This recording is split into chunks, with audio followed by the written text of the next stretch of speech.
Bulletin में और बात करते हैं रोहिंग्या मुसलमानों की, जिस पर पूरी दुनिया में बवाल मचा हुआ है। म्यांमार से रोहिंग्या मुसलमान करीब करीब खदेड़ दिए गए हैं। म्यांमार की स्टेट काउंसलर आंग सान सू की ने आज देश को संबोधित करते हुए कहा कि म्यांमार से रोहिंग्या को हटा दिया गया है। वहीं कल रोहिंग्या पर सुषमा स्वराज और बांग्लादेश की प्रधानमंत्री शेख हसीना की मुलाकात हुई। इससे पहले कल सुप्रीम कोर्ट ने मोदी सरकार ने हलफनामा देकर कहा कि रोहिंग्या मुसलमान देश के लिए खतरा बने हुए हैं।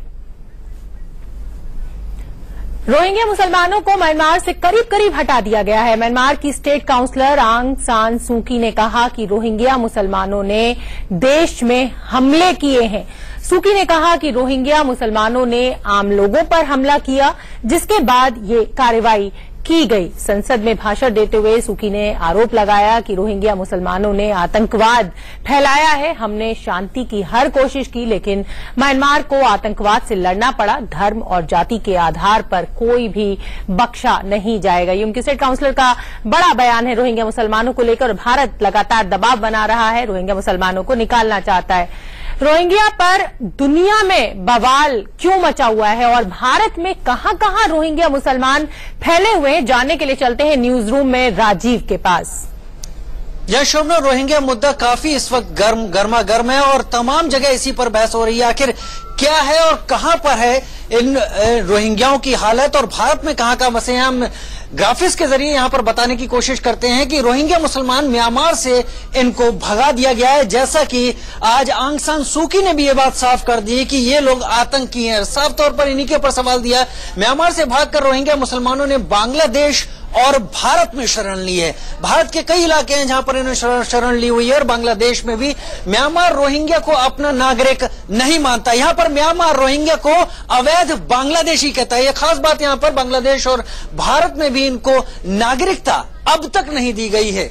म्यांमार से भागकर रोहिंग्या मुसलमानों ने बांग्लादेश और भारत में शरण ली हुई है। इस वक्त म्यांमार ने रोहिंग्या को अब तक अपना नागरिक नहीं माना है। साफ कहा है कि अवैध बांग्लादेशी हैं और बांग्लादेश और भारत में इनको नागरिकता नहीं है। शोभना, बहुत बहुत धन्यवाद राजीव आपका इस पूरी जानकारी के लिए। और जाहिर सी बात है, रोहिंग्या मुसलमानों को लेकर ये जो खींचतान मची हुई है, ये एक दूसरा ही रूप लेती जा रही है।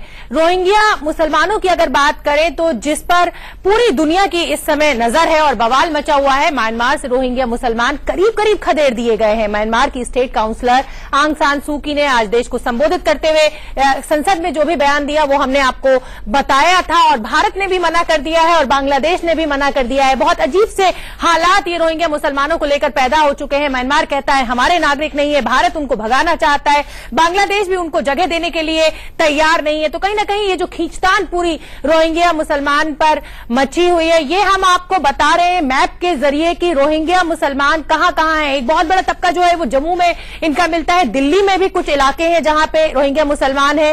राजस्थान, उत्तर प्रदेश, असम, पश्चिम बंगाल, हैदराबाद। तो एक तरह से नजर डालें, ये जो हम ब्लिंकर्स के जरिए आपको दिखा रहे हैं नक्शे पे, यहां रोहिंग्या मुसलमान फैले हुए हैं और यही भारत सरकार के लिए सबसे बड़ी चिंता का विषय है। वो इनको यहां से खदेड़ना चाहती है। हमारे साथ हमारे सीनियर एडिटर प्रकाश पांडे जुड़ रहे हैं। प्रकाश, जिस तरह से देखा जाए तो एक बहुत अजीब सी स्थिति रोहिंग्या मुसलमानों के लिए भी पैदा हो चुकी है।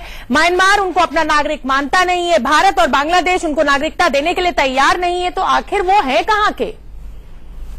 शोभना, बिल्कुल जो स्थिति बनी हुई है वो अजीब सी बनी हुई है, क्योंकि 1900 वो लगातार म्यांमार में सदियों से रह रहे थे। उसके बाद म्यांमार में जो सैनिक शासन हुआ, खासकर 1982 के बाद स्थितियां ऐसी बन गई कि वो लगातार जो है वहां से भागते रहेगा। और जो रोहिंग्या मुसलमान है वो खुद भी आतंकवादी गतिविधियों में इस कदर जुटे हुए थे। तो ऐसी स्थिति में जो है म्यांमार के लिए भी उनको अपने पास रखना जो है संभव नहीं था और वो भाग के बांग्लादेश पहुंचते रहे और बांग्लादेश से बहुत से जो है हिंदुस्तान में भी पहुंचते रहे। जो आधिकारिक आंकड़ा है कि 15 लाख, लेकिन 15 लाख से कहीं ज्यादा 55-60 हजार रोहिंग्या मुसलमान हिंदुस्तान में है। इसलिए भारत की चिंता जाहिर सी बात है बहुत ज्यादा थी। मामला सुप्रीम कोर्ट में चल रहा है। भारत सरकार ने कल सुप्रीम कोर्ट में हलफनामा भी दिया कि देश की सुरक्षा के लिए जो है ये एक खतरा पैदा हो गया। और जो हमारे सूत्र बताते हैं कि जिस तरह से पाकिस्तान में स्थित आतंकवादी संगठन अब उनके समर्थन में आ गए, तो ऐसे स्थिति में जो है भारत के लिए स्थिति और लगता है प्रकाश से हमारा संपर्क टूट गया है। तो प्रकाश हमें बता रहे थे कि जिस तरह से आतंकवादी जो कार्रवाई है, जिस तरह की हरकतें हैं इनकी, उससे भारत की मुश्किलें आने वाले समय में बढ़ सकती हैं।